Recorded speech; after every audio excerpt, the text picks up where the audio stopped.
So I entered this field. I knew when I was growing up, I wanted to be a doctor. I worked at St. Jude, and then I realized that that would require like medical school. And then I wanted to be a teacher. My mom was a teacher, and I didn't want to do that solely because she was a teacher.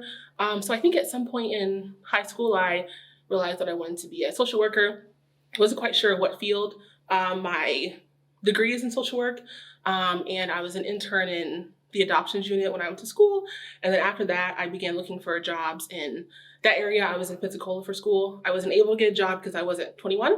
And then I moved back home, worked at a daycare, and then I applied to work at Empower. And I got a call once it was going to be Family Allies, and that was in June 26th of 2017. So I've been doing this job since 2017.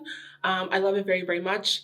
And I guess my why is I don't want to start crying and I try to prepare myself, but I do this job because I want to be the person that I needed as a child. And I'm probably going to start crying. um, Growing up, there was like a lot of, not, I guess, domestic violence in my home with my mother and my stepdad. And I kind of felt like I was like the redheaded stepchild, even though she was my mother.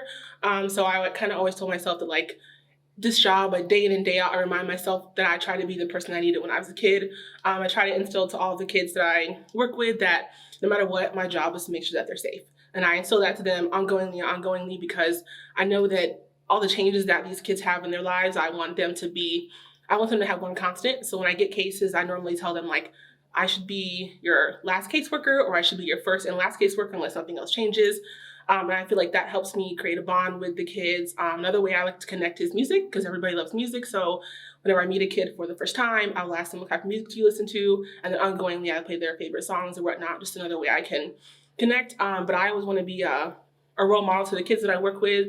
Another reason is my siblings. I'm the oldest of four. My brother is 20, my sister is 16, and my youngest sister is 13. And so I always want to be a big role model for them, because their environment, my stepdad's no longer present. My mom is remarried, but the environment that my siblings have now is what I wish I had when I was a kid. So I try to be that for them and the kids that I work with. I truly do love my job. I've been presented opportunities to like leave Family Allies, but I turned them all down because I genuinely do love what I do. I have bad days and good days, but the good days far outweigh the bad, and I wouldn't trade my job for anything. I love my job so much, and I wouldn't want to do anything else.